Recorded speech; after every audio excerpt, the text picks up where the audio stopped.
欢迎来到滴灌基础知识第二部分：系统设计与安装。开始设计滴灌系统之前，我们一定要制作一份农场的地图，使用电脑卫星地图制作，或者是徒手制作，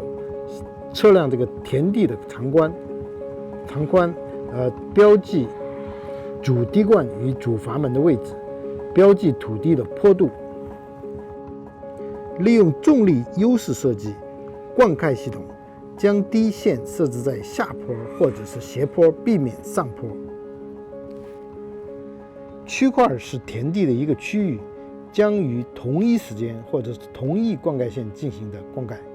区块大小取决于可用的水量、流量和压力，以确保区块中的所有植物都能得到充分水分。个列是指田地作物的单列作物列，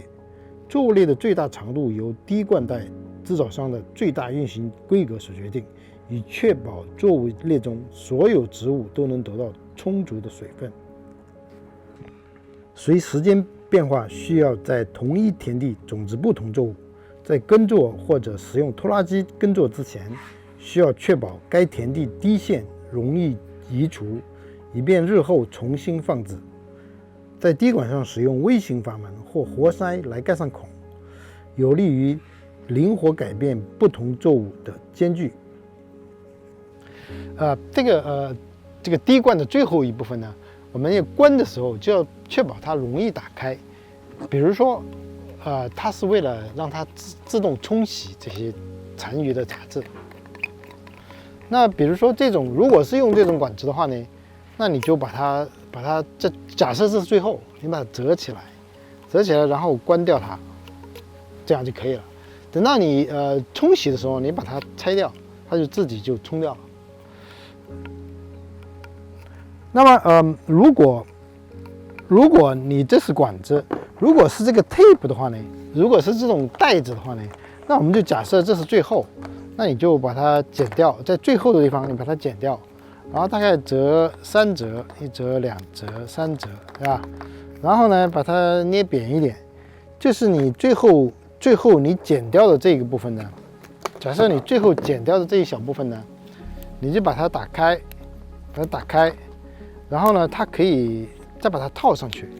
把这个最后这个部分套上去以后呢，它就可以就是封闭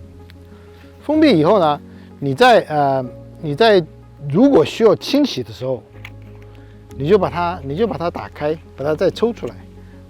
然后它就会自己可以自动冲掉。这个就是带子管子。这里呢是我们一些工具用来安装的，比如说这个就是接这个管子的，那这也是接这个管子的，那这还有锯子，可以用锯子啊。那我们还可以用这些打洞的给那个管子打一些必要的洞啊。那也有这种加固的，可以把管子系紧。那除了这个之外呢，你还可以用这个塑料管 PVC 管子的那种粘合剂，就是这个底漆，或者是甚至用水泥来加固。那么我们怎么样安装这个整个的这个系统呢？这从总阀开始啊，这个总阀呢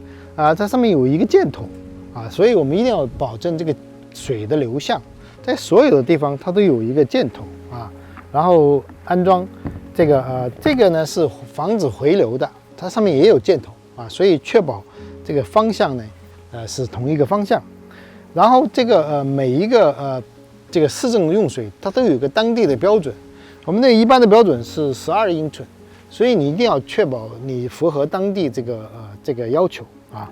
然后这些东西连上以后呢，一定要确保它这个接头是一样大小的啊，所以这样就完成了这个组装。对每块田地或者是灌溉区，在灌溉管线上安装一个关闭阀，如有需要安装2级过滤器。水的含沙量过高的话，建议要安装。安装压力器调调节器不要超过每个田地或者区块的滴线的最大压力，在每块田地或区块安装总滴线，并将其连接各个滴管。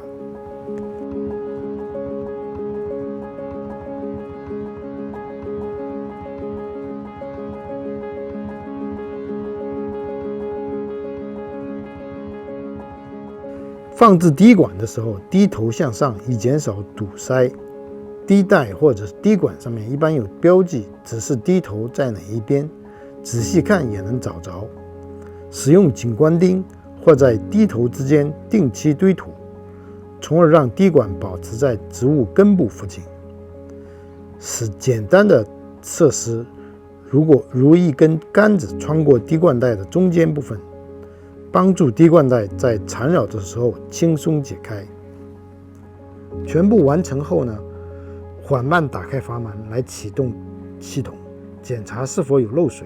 在压力达到所有滴管之前，系统需要一段时间才能启动，就是装满水。最后一步，在任何暴露的 PVC 管上使用乳胶漆，以防它在阳光下解降。希望这些视频对大家了解滴灌有所帮助。有关设计、安装以及系统维护，请参见第1部分和第3部分。感谢我们的社区合作伙伴以及美国农业部的合作关系，还有公众参与办公室 OPPE 为本视频制作以及相关参考资料提供的资金支持。该系列有英语、伊洛加语、汉语和泰语版本。如有更多有用知识呢，请参看视频当中的连接。